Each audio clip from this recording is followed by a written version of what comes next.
Hard work, luck और smart planning, इन तीनों के संयोग से ही आज के समय में सफलता सुनिश्चित कर पाते हैं। हार्डवर्क आपके हाथ में है, लक हमारे कर्मों और ईश्वर के हाथ में होता है, लेकिन स्मार्ट प्लानिंग की चर्चा आज हम यहां पर करने वाले हैं। किसी भी भर्ती के लिए आज के समय में जो कंपटीशन का लेवल है, आपको प्लानिंग की खास तौर पर जरूरत होती है। स्टेनो का एग्जाम है, कई एग्जाम होते हैं, बच्चे लास्ट तक कंफ्यूज रहते हैं, सर कौन सा टॉपिक आएगा, कौन सा टॉपिक नहीं आएगा। हमारी 90% बच्चों की आदत होती है कि हम सिलेबस को अच्छी तरह से पढ़ते ही नहीं है। ज्यादा से ज्यादा हम टॉपिक्स पढ़ सकते हैं, उनके अंदर के सब टॉपिक्स नहीं पढ़ते। स्टार्टिंग में तो कोई सिलेबस देखता ही नहीं। अगर स्टार्टिंग में हम सिलेबस को समझ लें तो मेरा यह मानना है कि आगे जब आप टॉपिक्स पढ़ेंगे तो आपके समय की बचत होगी और एक आपके दिमाग में एक इमेज रहेगी, एक आइडिया रहेगा कि किस टॉपिक को कैसे पढ़ना है। तो जो 90% लोग सिलेबस नहीं पढ़ पाते हैं, उसका कारण यही है कि ये एक तो ये बोरिंग लगता है सिलेबस पढ़ना, या फिर कहीं ना कहीं ऐसे लगता है कि ये यूजलेस है, इसको क्या पढ़ना है, अपन कोई टॉपिक पढ़े इस टाइम में। तो आप अकेले सिलेबस नहीं पढ़ सकते, लेकिन यहां पर हम मिलकर सिलेबस का अध्ययन कर सकते हैं। खास तौर पर वे बच्चे जो हाईकोर्ट स्टेनो की तैयारी कर रहे हैं, फर्स्ट टाइम वे सब्जेक्ट पढ़ने के लिए आए हैं। हाईकोर्ट स्टेनो में केवल डिक्टेशन आती है, स्किल टेस्ट होता है केवल, वहां पर हिंदी, इंग्लिश, साइंस, जीके के क्वेश्चंस नहीं पूछे जाते हैं। तो उनको अभी आइडिया नहीं है कि साइंस कैसे पढ़नी है, जीके कैसे पढ़ना है, हिंदी इंग्लिश कैसे पढ़नी है। और ऐसे बच्चे जो आर्ट्स और कॉमर्स के हैं, जिनको साइंस के टॉपिक का आइडिया नहीं कि सर कौन सा टॉपिक तो हमें याद करना है, कौन सा टॉपिक हमें समझना है, तो सारे सब्जेक्ट को हम अच्छी तरह से समझने वाले हैं। सबसे पहले हम स्टार्ट करते हैं, साइंस से स्टार्ट करते हैं। अच्छा, पिछली बार और अब की बार सिलेबस में बदलाव हुआ है, बताओ क्या बदलाव हुआ है। 2018 में अधीनस्थ बोर्ड की यही वैकेंसी आई थी, 2021 में एग्जाम लगा था, उसमें जो सिलेबस था, इसमें सिलेबस है, उसमें चेंज हुआ है, उसके बारे में भी बात करने वाले हैं। सबसे पहले आपको यह पता होना चाहिए कि आपका जो फेज फर्स्ट है, जहां पे हिंदी, इंग्लिश, साइंस, जीके के क्वेश्चंस आएंगे, वो 200 नंबर का टोटल वेटेज रखेगा। फेज सेकंड है, जिसमें आपके डिक्टेशन पूछी जाएगी, वो 100 नंबर की आएगी। टोटल आपके 300 मार्क्स होंगे जो कट ऑफ डिसाइड करेंगे। तो सबसे ज्यादा वेटेज आप देख रहे हैं यहां पे फर्स्ट फेज को दिया गया है, जिसमें आपको हिंदी, इंग्लिश, साइंस और जीके पढ़ना है।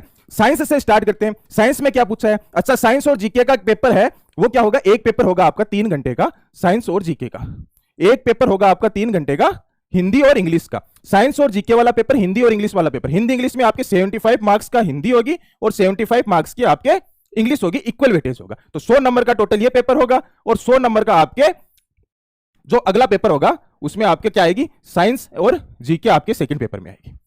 अब साइंस और जीके में अब की बार और पिछली बार में क्या बदलाव है उसकी बात करने वाले हैं। सबसे पहले आपने देखा फेज फर्स्ट जो 200 नंबर का आएगा, 200 नंबर में 2 पेपर होंगे 3-3 घंटे के। फर्स्ट पेपर में आपको साइंस और जीके के सवाल देखने को मिलेंगे, 100 नंबर का पेपर होगा। दूसरा पेपर आपका हिंदी और इंग्लिश का होगा, वो भी 100 नंबर का होगा, 3 घंटे का होगा। उसमें 75 क्वेश्चन हिंदी के आएंगे, 75 क्वेश्चन इंग्लिश के आएंगे। जो फर्स्ट पेपर है उसमें भी क्या था, फर्स्ट पेपर में भी पिछली बार 75 क्वेश्चन तो आपके साइंस के आए थे और 75 क्वेश्चन आपके जीके के आए थे, लेकिन अब की बार कुछ चेंज हुआ है। चेंज क्या हुआ है? चेंज आप देखेंगे तो आप देखेंगे कि ये जो साइंस का पोर्शन है, इसमें सामान्य ज्ञान और जोड़ दिया गया है। सामान्य ज्ञान के 2 टॉपिक जोड़ दिए, एक तो करंट का जोड़ दिया, एक भारत की जियोग्राफी जोड़ दी, भारत का भूगोल जोड़ दिया। ये दोनों टॉपिक लास्ट टाइम यहां पर थे, समझ रहे हैं आप, लास्ट टाइम यहां पर थे और जीके के 75 क्वेश्चन आए थे और साइंस के इन टॉपिक के 75 क्वेश्चन आए थे। अब की बार क्या किया है, जीके के 2 टॉपिक साइंस में इंक्लूड कर दिए, तो अब जरूरी नहीं है कि साइंस के 75 क्वेश्चंस आएंगे, समझ रहे हैं आपको। जीके का वेटेज इसमें ज्यादा किया गया है। अब हम समझते हैं कि साइंस के सिलेबस में क्या क्या पूछा जाएगा। तो साइंस में आप देखोगे यहां से देखते हैं हम साइंस में, तो तत्व, यौगिक और मिश्रण, ये एक साइंस का टॉपिक है, तत्व, यौगिक और मिश्रण। जिन्होंने अभी तक साइंस कंपटीशन एग्जाम में साइंस नहीं पढ़ी है, या फिर कहें कि साइंस के बारे में जिनको ज्यादा नॉलेज नहीं है, उनको मैं बता दूं कि तत्व, यौगिक, मिश्रण में क्या होता है। आपने पीरियोडिक टेबल के बारे में सुना होगा, आवर्त सारणी के बारे में सुना होगा, जिसमें 118 तत्व होते हैं। सेम तरह के एटम्स मिलकर, परमाणु मिलकर तत्व का निर्माण करते हैं। जैसे आपके हाइड्रोजन हो गया, ऑक्सीजन हो गया, नाइट्रोजन हो गया, ये क्या है, एलिमेंट्स है जो आपके पीरियोडिक टेबल में आते हैं। 118 एलिमेंट्स होते हैं। तो जो 118 एलिमेंट्स है, इनको लेकर सवाल आएंगे। तत्व के बाद में क्या, यौगिक, कंपाउंड्स। कंपाउंड्स क्या होते हैं, ये भी तत्व विभिन्न प्रकार के एटम से बने होते हैं, तत्व से मिलकर बने होते हैं। मिक्सचर भी तत्व से मिलकर बने होते हैं। तो इनका ही आगे का रूप यौगिक और मिश्रण होता है। तो इनसे क्या सवाल आएंगे, इनसे आपके सवाल आ सकते हैं। कोई भी एक तत्व का नाम दे देंगे, उसका यूज पूछ लेंगे या उसकी प्रॉपर्टी पूछ लेंगे। जैसे कौन सा तत्व है जो मुलायम अवस्था में होता है, जिसे चाकू से काटा जा सकता है, तो आपको ऑप्शन देंगे। उस ऑप्शन में आपको सोडियम होगा, पोटेशियम होगा, कैल्शियम होगा, मैग्नीशियम होगा, तो आपको पता होना चाहिए। तो इस यूनिट में क्या होगा, इस यूनिट में याद करने की यूनिट होगी। इसे आर्ट्स कॉमर्स वाला भी अच्छी तरह से पढ़ सकता है। तत्व होंगे, तत्व के गुण याद करने होंगे, यूजेज याद करने होंगे। जैसे कि जैसे कि बल्ब के फिलामेंट में क्या यूज में होता है, तो आपको पता होना चाहिए टंगस्टन का प्रयोग बल्ब के फिलामेंट में होता है। तो गुण के बारे में पता चल गया, यूज के बारे में पता चल गया, और इसके साथ में यौगिक और मिश्रण के भी आपके यही क्वेश्चंस आएंगे। कोई फॉर्मूला पूछ लेंगे या फिर उसका यूज क्या होता है। तो ये जो यूनिट है तत्व यौगिक मिश्रण, ये याद करने की यूनिट है। अक्सर लोगों के सवाल इसमें से गलत होते हैं क्योंकि काफी सारे तत्व होते हैं, उनको याद करना पड़ता है, उनके गुण याद करने पड़ते हैं और उनके यूजेज याद करने पड़ते हैं। नेक्स्ट हम देखते हैं भौतिक एवं रासायनिक परिवर्तन। भौतिक एवं रासायनिक परिवर्तन का एक कॉन्सेप्ट है। अगर वो कॉन्सेप्ट आपको समझ में आ गया तो इस टॉपिक को आप इजीली कवर कर सकते हैं। जैसे कि मैं सामान्य भाषा में बताऊं, कोई परिवर्तन हुआ, यहां से कोई परिवर्तन होकर ये हुआ, अब ये वापस इसमें बदल सकता है तो वो भौतिक परिवर्तन है, और अगर वो वापस पूर्व के स्वरूप में नहीं आ सकता तो ये रासायनिक परिवर्तन है। ये कॉन्सेप्ट है, इस कॉन्सेप्ट के बेसिस पे क्वेश्चंस आते हैं। तो ये आप एक समझना आसान है, एक कॉन्सेप्ट समझने मात्र से आप ये टॉपिक तैयार कर सकते हैं। आगे आ गया धातु एवं अधातु। जो मैंने तत्वों के बारे में बताया था, मैंने बताया था पीरियोडिक टेबल में 118 तत्व होते हैं, 118 तत्वों में धातु भी होती है और अधातु भी होती है। तो ये जो तत्व होते हैं वही होते हैं, ये धातु है अधातु। तो धातुओं के गुण पूछ सकते हैं, अधातु के गुण पूछ सकते हैं। जैसे कौन सी ऐसी धातु होती है जो द्रव अवस्था में पाई जाती है, तो आपको पता होना चाहिए पारा होती है जो द्रव अवस्था में पाई जाती है। तो कुल मिला के कहने का मतलब है ये भी आपके धातु है धातु भी आपके याद करने का टॉपिक है, इसे आप याद कर सकते हैं, इसमें आप घबराए नहीं। अब आगे बात करते हैं हम एसिड बेस एंड साल्ट्स, अम्ल सार एवं लवण। अम्ल एवं सार एवं लवण की परिभाषा आपको समझनी होगी, इसके बाद में इसके एग्जांपल्स देखने होंगे। उसके बाद में क्या है, ब्लीचिंग पाउडर हो गया, खाने का सोडा हो गया, प्लास्टर ऑफ पेरिस हो गया, साबुन हो गया, अपमार्जक हो गया, इनके फॉर्मूला पूछा जाता है और इनके गुण पूछे जाते हैं। आपको आ जाएगा कि ब्लीचिंग पाउडर का फॉर्मूला क्या होता है, ऐसा क्वेश्चन आ सकता है। इनके यूजेज पूछे जाते हैं, ये किस काम में प्रयोग में आए जाते हैं। तो यहां से आपके ये भी लगभग आपको याद ही करना, ज्यादा समझने का टॉपिक नहीं है।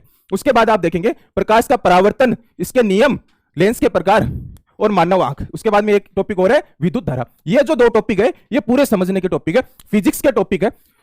जो ये रिफ्लेक्शन ऑफ लाइट हो गया, इलेक्ट्रिक करंट हो गया, ओम लॉ हो गया, इनको आपको समझना ही होगा।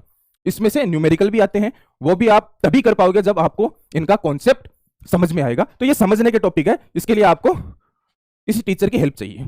उसके बाद में आप देखेंगे बायोलॉजी का पोर्शन आ गया, मानव मस्तिष्क आ गया, ह्यूमन फिजियोलॉजी आ गई, हार्मोन्स आ गया, मानव रोग व निवारण आ गया। मानव रोग व निवारण इंपॉर्टेंट टॉपिक है, मैक्सिमम क्वेश्चंस यहां से आते हैं। तो आप देखेंगे मानव मस्तिष्क है, इसे भी आप समझ कर पढ़े तो अच्छा होगा। हार्मोन्स हो गए, इनके नाम याद करने होंगे, कौन सा हार्मोन्स का शरीर में क्या काम होता है। मानव रोग कारण एवं निवारण, इसमें आपकी बीमारी आ जाती है, रोग कारक भी आ जाते हैं कि भाई जो भी बीमारी होती है उसका या तो कोई बैक्टीरिया होता है या कोई वायरस होता है। पूछ लेंगे टीबी किससे होती है, बैक्टीरिया से होती है, वायरस से होती है, कौन से बैक्टीरिया से होती है उसका नाम आ जाएगा।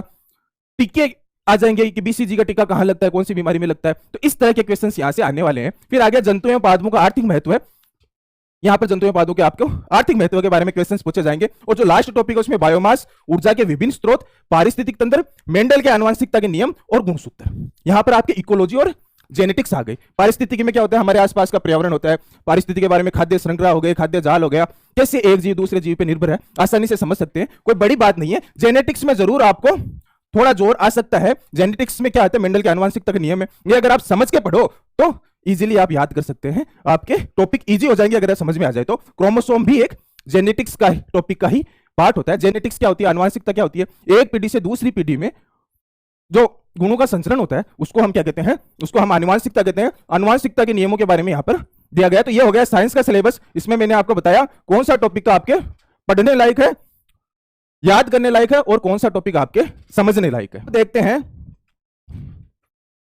जीके के बारे में। राजस्थान का सामान्य ज्ञान, जैसा कि मैंने पहले भी बताया, जीके के दो टॉपिक आपके साइंस वाले में इंक्लूड कर दिए गए हैं। तो जीके का वेटेज मेरे अनुसार ज्यादा रहने वाला है। जीके के बारे में खास आपको बताने की जरूरत नहीं है, जीके आप सब समझते हैं। राजस्थान की जियोग्राफी एवं प्राकृतिक संसाधन पूछा है, उसमें क्या पूछा है, राजस्थान की भौतिक अवस्थाएं होगी, प्रमुख भौतिक विभाग हो गए, जो राजस्थान को 4 भागों में बांटा गया उसके बारे में। वनस्पति एवं मृदा हो गई, प्राकृतिक संसाधन हो गए, इसमें खनिज आ जाएगा आपका, वन जल पशु जीव एवं संरक्षण जिसमें आपके अभ्यारण्य वगैरह आ गए, यहां से क्वेश्चन आ जाएगा, पर्यावरण संरक्षण से आ जाएगा। फिर क्या है, राजस्थान में कृषि एवं सामाजिक आर्थिक विकास, राजस्थान की प्रमुख फसलें हो गई, कृषि आधारित उद्योग हो गए, आपके सिंचाई परियोजनाएं हो गई, लघु उद्योग हस्तशिल्प हो गए, विभिन्न आर्थिक सामाजिक परियोजनाएं हो गई, प्रमुख उद्योग हो गए, यही उद्योग वाला वापस रिपीट हुआ, ऊर्जा के विभिन्न स्रोत हो गए, राजस्थान की जनसंख्या भी है, और पंचायती राज एवं उनकी भूमिका भी है।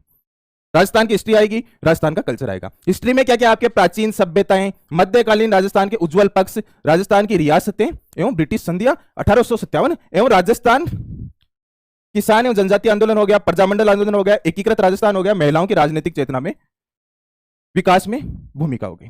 कल्चर है आपके, कल्चर में कौन कौन से टॉपिक है देखो, राजस्थान के प्रसिद्ध ऐतिहासिक एवं सांस्कृतिक स्थल हो गए, लोक साहित्य हो गया, लोक कला हो गई, लोक नाट्य हो गया, लोक देवी देवता आएंगे आपके, लोक संगीत हो गया, लोक वाद्य हो गया, लोक नृत्य हो गए, मेले त्योहार रीति रिवाज आभूषण, मध्यकालीन राजस्थान में जल संसाधन, राजस्थान के प्रमुख किले मंदिर हवेलियां, संत एवं सूफी संत, राजस्थान की चित्र शैलियां, पर्यटन, विरासत संरक्षण के उपाय। एक एक टॉपिक में इसलिए पढ़ रहा हूं कम से कम हमारे दिमाग में सेट तो हो कि क्या आने वाले हैं, उसी हिसाब से हम प्लानिंग कर पाए, उसी हिसाब से हम टाइम मैनेजमेंट कर पाए कि 6-7 महीनों में हमें किस तरह से इनको कवर करना है।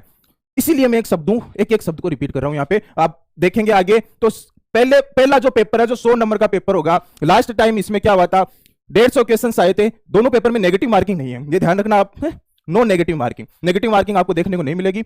Cut off last time high गई थी, तो जो स्टेनो वाले बच्चे हैं वो ये बात ध्यान रखना कि 15 गुना का लिखा हुआ है विज्ञप्ति के अंदर। 15 गुना का मतलब क्या हुआ, जो फर्स्ट फेज में है हर तरह के बच्चे बैठेंगे, जिनको ये आता है स्टार्टिंग से कंपटीशन एग्जाम की तैयारी करते हैं वो भी बैठेंगे। तो अगर आप 15 गुना में शामिल नहीं हुए, आपको स्टेनो आती है तो भी प्रॉब्लम हो जाएगी।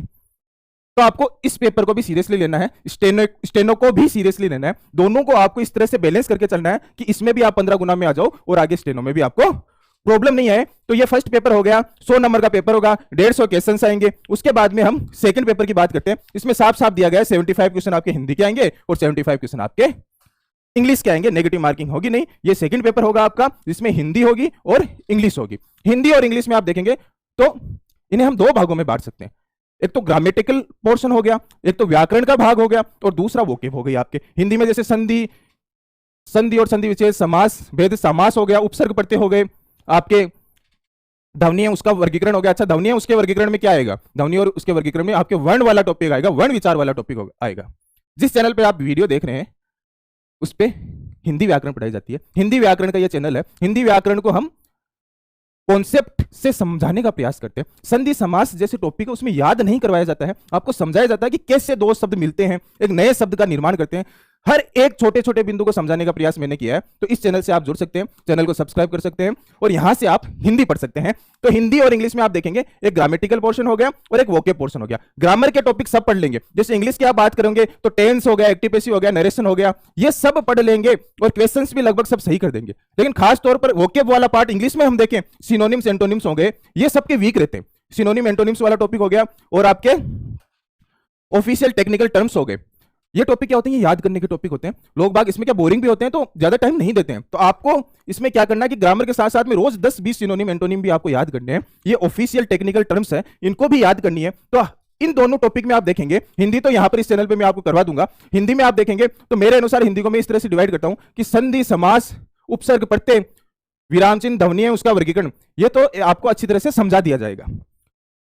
उसके बाद में जो शब्द शुद्धि, वाक्य शुद्धि होती है, ये आपके याद करने के टॉपिक है। ये आपके स्टेनो में भी काम में आएंगे। अगर आप हिंदी स्टेनो चूज कर रहे हैं तो आपको वहां पर क्या होगा, स्टेनो में क्या होता है, स्टेनो में आपको डिक्टेशन दी जाएगी और डिक्टेशन देने के बाद 10 मिनट तक आपको ऑडियो सुनाई देगा, आप स्टेनो में लिखोगे, फिर उसको आप ट्रांसलेट करोगे हिंदी में और कंप्यूटर पर टाइप करोगे। अब आपकी मार्किंग कैसे होगी, आप जो हिंदी में टाइप कर रहे हो वो शुद्ध टाइप होना चाहिए, शुद्ध शब्द के नंबर मिलेंगे। और अशुद्ध शब्द हुआ, आपने मात्रा भी छोटी बड़ी लगाती तो वहां पर आपका वो शब्द गलत माना जाएगा। तो शब्द शुद्धि बहुत जरूरी है। शब्द शुद्धि आप अभी से शब्द शुद्धि का प्रयास करने लग जाओ। जब भी आप डिक्टेशन भी लो तो आप देखो कि आप शब्दों को शुद्ध तो लिख रहे हो ना, तो यहां पर आपको इस पे अभी से ध्यान देना है। बाकी जो ग्रामर का पोर्शन है वो आपको यहां पे इस चैनल पर भी बताया जाएगा। उसके बाद में हम देखते हैं इंग्लिश वाला टॉपिक। तो इंग्लिश में भी आपके टेंस हो गए, वॉइस हो गया, डायरेक्ट इनडायरेक्ट हो गया, ये आप पढ़ लोगे। मैंने बोला है खास तौर पर आपको ध्यान देना सिनोनिम एंटोनिम, यहां से ही डिफरेंस क्रिएट होता है। बच्चों के यहां मार्क्स कटते हैं, लोग पढ़ते नहीं है इतना ज्यादा सिनोनिम एंटोनिम। इसको आप अभी से अपने टाइम शेड्यूल में इन्वॉल्व कर लो तो आपके लिए बेहतर होगा। इसके साथ में दोनों में आपके क्या दिया है, पत्र है उसके प्रकार, लेटर राइटिंग, लेटर राइटिंग भी आपके पढ़ने का टॉपिक है, छोटा सा टॉपिक है, पढ़ोगे क्वेश्चन सोल्व हो जाएंगे, लिमिटेड क्वेश्चंस होते हैं। तो ये हो गया आपका कंप्लीट सिलेबस। सिलेबस में हमने साइंस, जीके, हिंदी, इंग्लिश सभी को इंक्लूड किया है। फर्स्ट स्टेप आज हमने कंप्लीट किया है सिलेबस को पढ़ने का। इसी तरह के वीडियो यहां पर आपको मिलेंगे, हर भर्ती का सटीक विश्लेषण यहां पर आपको देखने को मिलेगा। साथ ही आपको हिंदी व्याकरण पढ़ाई जाएगी। चैनल से जुड़ने के लिए चैनल को सब्सक्राइब जरूर कीजिए। मिलते हैं नेक्स्ट वीडियो में, धन्यवाद।